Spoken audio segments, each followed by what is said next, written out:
Eccoci qua, una buona serata a tutti i nostri telespettatori, benvenuti anche quest'oggi, anche questo venerdì, nello studio di TV7 Match. Buonasera Ermanno.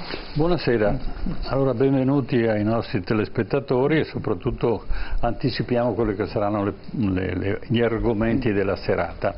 Innanzitutto parleremo del Mose, purtroppo è una materia che ci costringe a tornare sull'argomento perché sono problemi abbastanza seri e ne parleremo a breve, ma poi parleremo anche di una galleria che è stata sequestrata nella Pedemontana perché naturalmente il trattamento del materiale non è adeguato a quello che è l'igiene necessaria e pubblica e il rispetto dell'ambiente. E poi parleremo invece di un altro problema molto grosso che è quello dell'amianto. L'amianto diciamo che tutti sanno che è pericoloso ma non si sa come trattarlo e il trattamento dell'amianto è una cosa da conoscere e conoscere anche la pericolosità della prossimità di un capannone, per esempio, di un tetto fatto di amianto.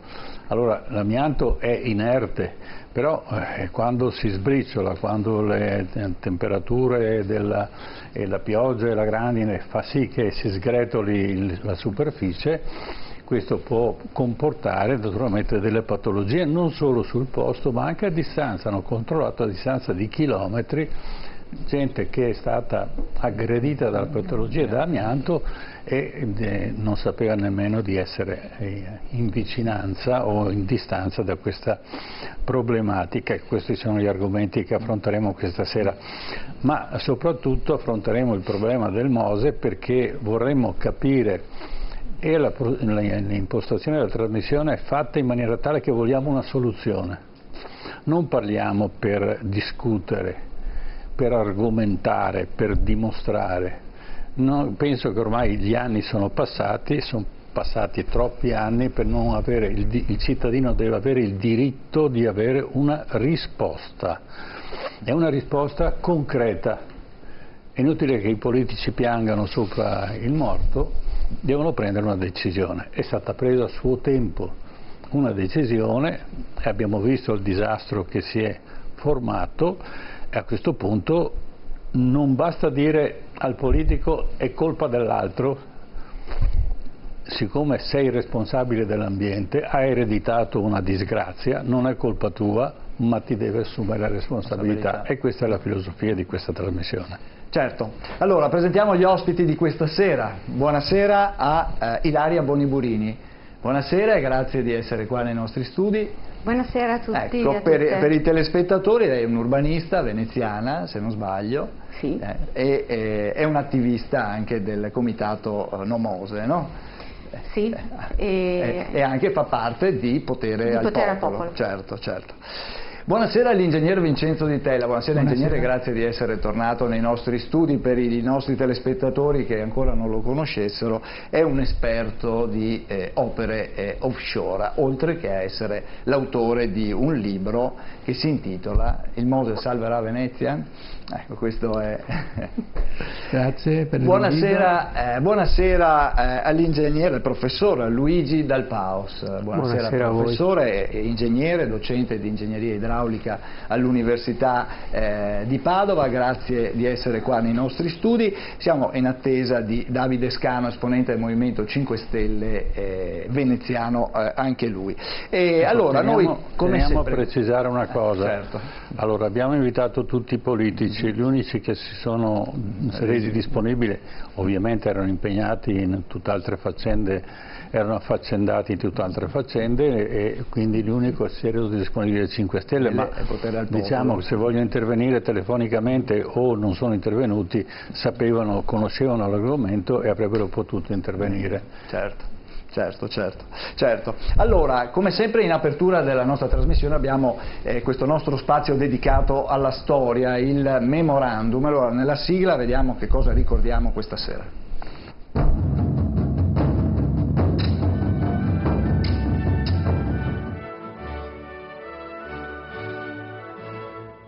Memorandum, storia e memoria.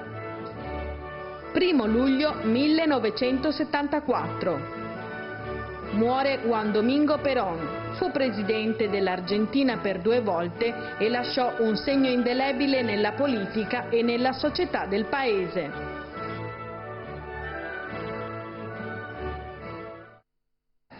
Allora andiamo oltreoceano e ricordiamo appunto questa figura particolarmente importante per l'Argentina e lo ricordiamo, introduciamo l'argomento con questo breve servizio. Juan Domingo Perón, nato in provincia di Buenos Aires in Argentina l'8 ottobre del 1895, fu un generale, un uomo politico argentino dal grande carisma. Fu eletto per la prima volta Presidente della Repubblica il 24 febbraio 1946, grazie al sostegno di un ampio movimento interclassista che divenne poi conosciuto come peronismo. Godeva dell'appoggio dell'esercito, ma soprattutto della Confederazione Generale del Lavoro. Con l'aiuto della moglie, Eva, fu promotore di una politica populistica con tratti autoritari che mirava alla modernizzazione del paese, ma il peggioramento della situazione economica, i contrasti con gli Stati Uniti e anche l'ostilità della Chiesa Cattolica contribuirono a indebolire la figura di Perón, che nel settembre del 1955 fu rovesciato da un colpo di Stato militare. Si rifugiò allora in Spagna, dove rimase in esilio per 18 anni, fece ritorno in Argentina il 20 giugno del 1973. Un rientro che però si trasformò in quello che è passato alla storia come il massacro di Ezeiza, località dell'aeroporto internazionale di Buenos Aires, dove Perón avrebbe dovuto atterrare. Ad attenderlo c'era una folla di circa 2 milioni di persone, ma nonostante il clima di festa ci furono degli scontri provocati dall'ala estrema della destra peronista e alla fine ci furono 13 morti e quasi 400 feriti. Il 23 settembre dello stesso anno comunque l'Argentina tornò alle urne e Perón vinse con il 62% dei voti, tornando così alla presidenza della Repubblica fino al giorno della sua morte, il 1 luglio 1974. Perón è stato anche uno dei presidenti argentini comunque più discussi, non solo per la mancanza di un riferimento politico preciso, ma anche per aver dato asilo ai nazisti che scappavano dai processi per crimini di guerra al termine della Seconda Guerra Mondiale.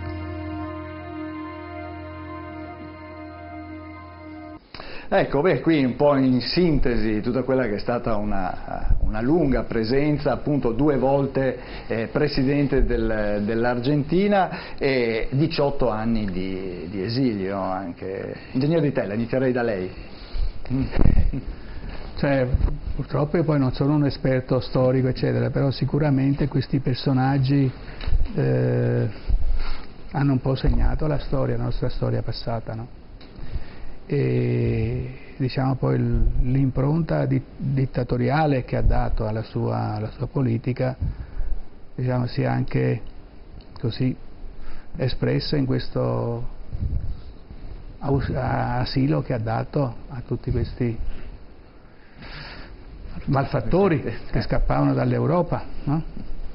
Sicuramente non è qualcosa che l'ha caratterizzato positivamente per quanto mi riguarda, insomma. Quindi probabilmente la situazione che c'era, lui sicuramente avrà fatto delle cose buone, perché è difficile dire che poi uno faccia tutto buono o tutto cattivo, però penso che alla fine non abbia fatto il bene del suo paese. Quello che ha lasciato si è visto, ha lasciato una dittatura militare con tutti i problemi che ci sono stati e che ancora ci sono, perché oggi credo che l'Argentina, nonostante le risorse che ha, perché è una terra ricca di prodotti, continua ad essere un paese che ha difficoltà. Continua ad essere un paese che ha difficoltà. Questo significa che a mio avviso i governanti non sono all'altezza della situazione. Sentiamo Ilaria Boniburini invece, cosa pensa anche di questa politica, no? Una politica particolare, quella di Perón, ha dato vita al peronismo, sì. Quello che è diventato il peronismo, alcuni lo paragonano al populismo di adesso, altri al giustizialismo anche, no? Ma io credo che sia uno dei personaggi storici ancora poco, diciamo così, poco chiari. nel senso che è una figura molto complessa e anche contraddittoria, sulla quale non c'è un giudizio storico unanime, nonostante appunto ci siano stati studi, ma proprio perché aveva un po' queste due anime, perché bisogna riconoscere la sua forza autoritaria, lui credeva, no, in misure che venissero dall'alto e con un forte controllo popolare, ma nello stesso tempo aveva una grande propaganda degli ultimi, della povertà, delle ingiustizie. Quindi insomma sono questi due aspetti che lo rendono sicuramente una figura un po' difficile sul quale dare un giudizio netto, che sia o bianco o nero, anche perché ricordiamoci che comunque quelli che si sono considerati peronisti hanno avuto un ruolo importantissimo negli anni 70 contro la dittatura che si è instaurata. E ancora oggi sicuramente il peronismo ha una sua influenza. Purtroppo non credeva nel movimento popolare lasciato alla sua espressione, lo voleva tenere sotto controllo. Questo secondo me era il suo grande limite. Certo. Beh, intanto ci ha raggiunto Davide Scano, grazie di essere qua. Grazie a voi, buonasera. Buonasera a lei. Allora, professor Dal Paus, allora, una figura così autoritaria, però è sempre stato affiancato poi, anzi in particolare con la figura della moglie Eva, poi conosciuta più come Evita, ha avuto tra virgolette una spalla non da poco, no? Ma io penso che siano figure difficili da valutare, forse gli storici tra un po' metteranno un po' di ordine. Ha fatto cose positive, molte cose negative, credo una delle peggiori, quella che ha ricordato anche l'ingegner Di Tella, di dare rifugio ai nazisti fuggitivi dalla Germania. Però quello che mi viene da dire è che in questo paese così tormentato, ricco, così tormentato e ridotto in condizioni dal punto di vista economico pietose, quelli che sono venuti dopo di lui hanno fatto anche peggio di lui, perché io credo che noi possiamo sicuramente stigmatizzare i comportamenti di Perón, ma i generali che gli sono seguiti, a incominciare da Videla, credo che siano dei campioni che l'umanità non dovrebbe accogliere né avere. Certo, certo. Davide Scano, lei non ha avuto modo di seguire il dibattito dall'inizio, ma insomma un po' di qualcosa di Perón forse ci può raccontare. Ma io trovo che sia una figura ovviamente che va calata nell'ambiente, nel clima in cui si è nata e si è sviluppata. Certo che ha un indubbio merito, che è quello dell'aver forse dato un grande impulso anche al sistema di paesi non allineati con i due blocchi, e questo, diciamo, ha dato magari respiro anche ad altri paesi che si sono visti un po' meno oppressi, diciamo, e io poi lo ricordo anche, siccome tanti commentatori ci associano anche per certe visioni così populiste, io dico che forse comunque anche il motto, quello del non lasciare indietro nessuno, è un po', ha un che di peronismo, insomma, e quindi comunque appunto, da annoverare tra le cose positive, insomma. Certo. Oltre anche a quelle magari negative su cui gli storici forse devono ancora... Ci sono tracce evidenti, però io penso forse che sia difficile descrivere, riassumere l'attività di Perón. Forse è meglio raccontare alcuni aneddoti, perché dai fatti emerge la figura del personaggio.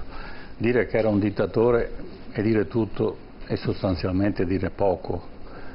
Dire che fece un colpo di Stato oppure fu eletto, anche questo.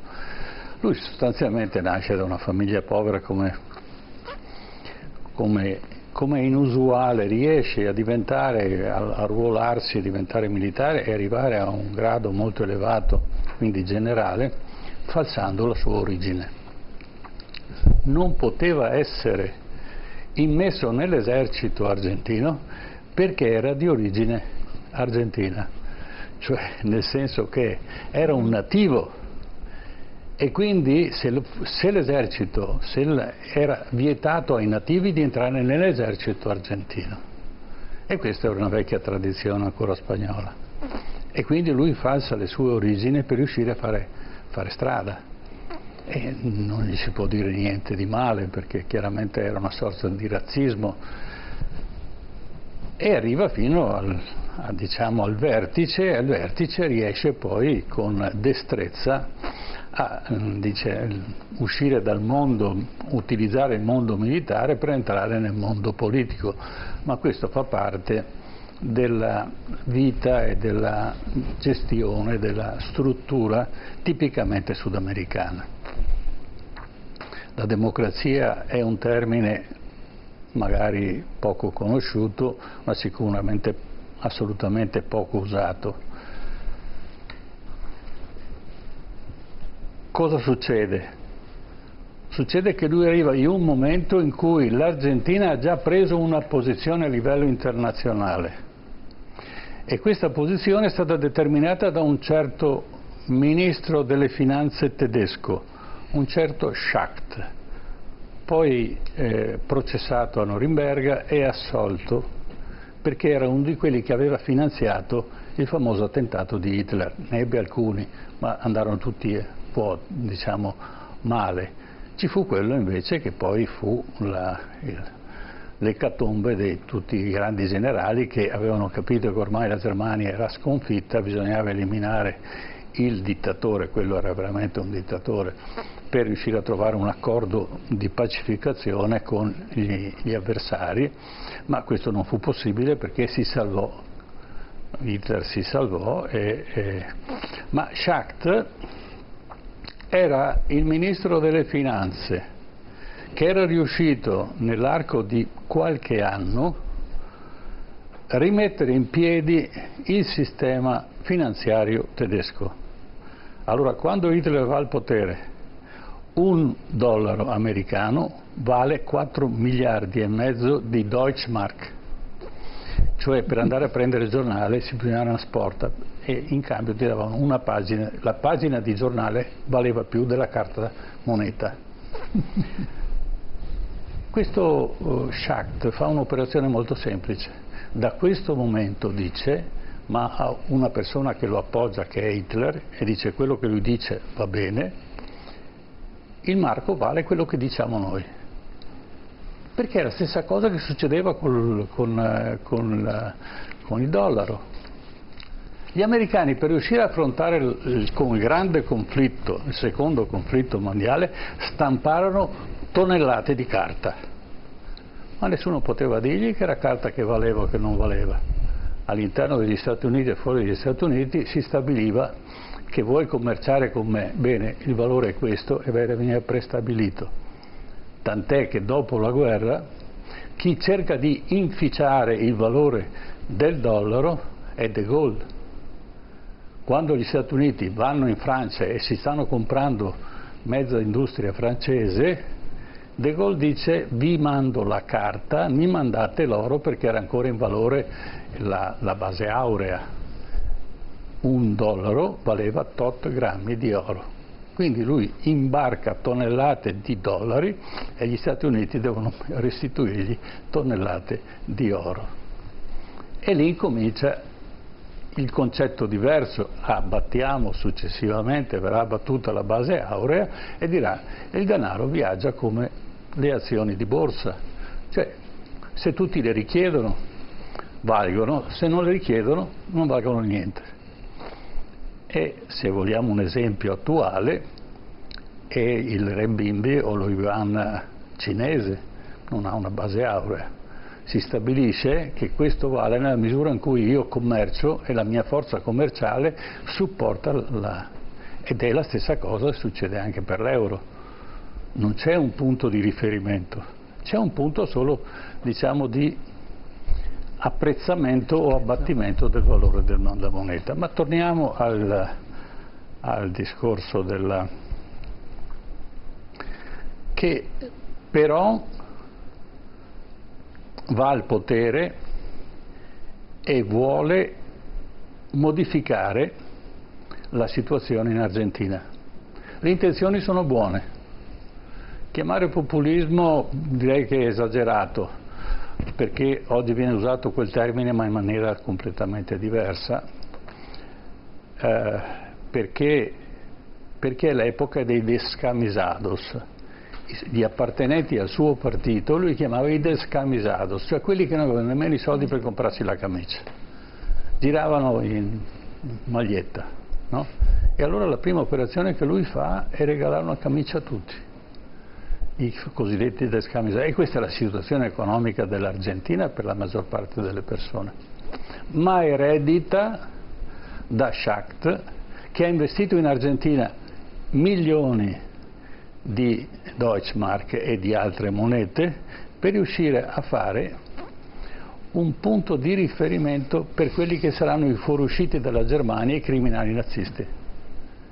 È già predisposto prima della fine della guerra, si è già predisposto tutto il passaggio, perché ormai la Germania ha la certezza che le cose sarebbero andate come poi sono andate.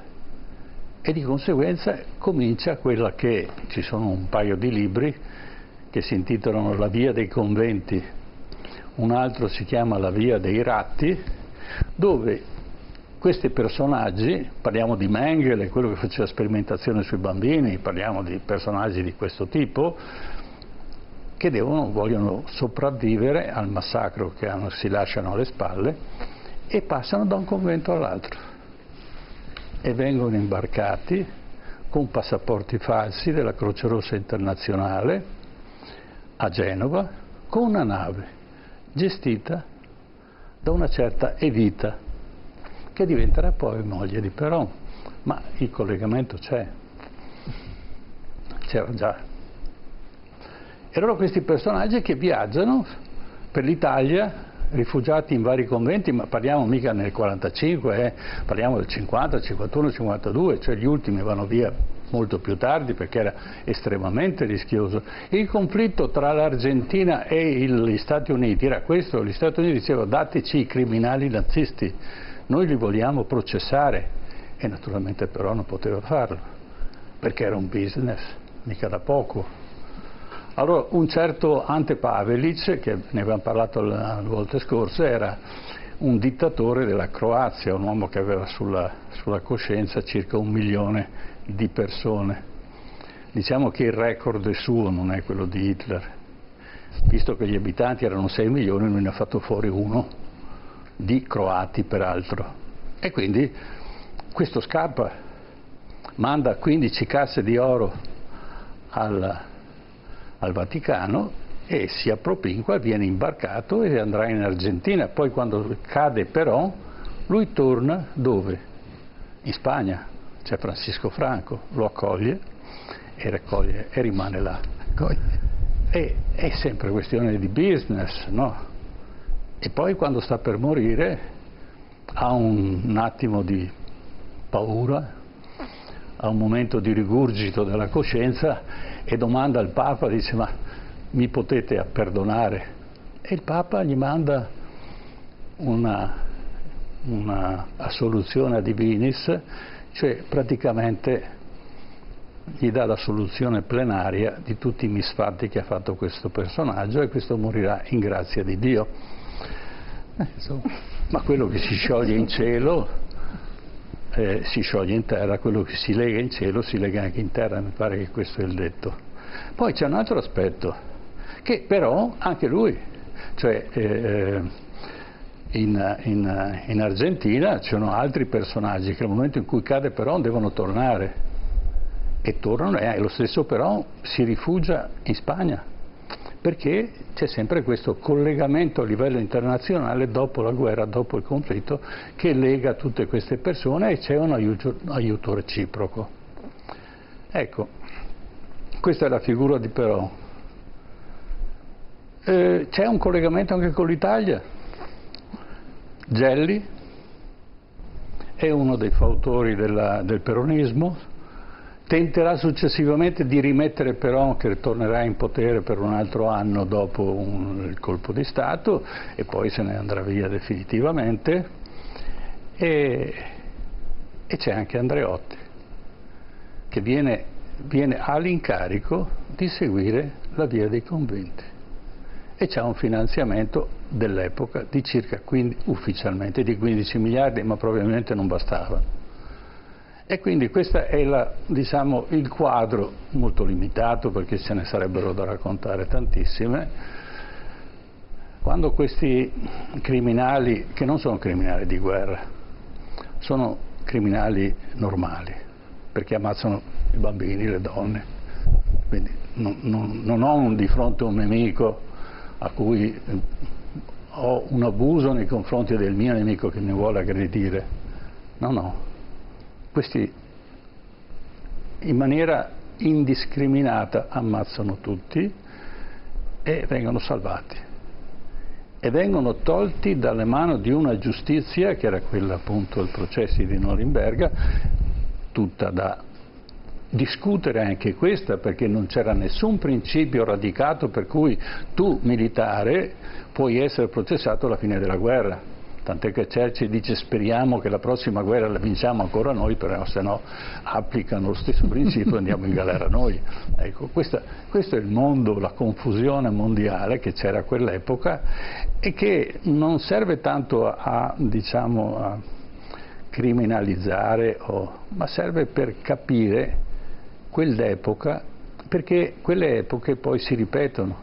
Se non prendiamo esperienza da quel caos che si è creato tra la prima e la seconda guerra mondiale e dopo la seconda guerra mondiale, dovremmo trarne esperienza per non ricadere negli stessi errori, ma soprattutto non ricreare i presupposti per creare un altro conflitto. E quindi però ci ha aiutato a capire un attimo com'era la situazione a quell'epoca. Io mi auguro che queste cose si superino un po' alla volta, ma visto come stiamo comportandoci nei confronti dell'Africa, nei confronti del Medio Oriente, direi che nonostante la paura dell'invasione della Cina in Africa, certamente la Cina non sta usando i metodi che noi abbiamo usato all'epoca per far agio su delle persone che erano più deboli di noi e di cui abbiamo approfittato. Certo, e di Africa abbiamo avuto modo di parlare anche nelle scorse puntate. Allora adesso ci fermiamo qui per quanto riguarda la nostra pagina dedicata alla storia, però adesso un breve break pubblicitario, poi torniamo con i nostri ospiti, inizieremo a parlare del Mose, dei suoi mali e di che cosa fare di quest'opera ancora incompiuta. Tra poco.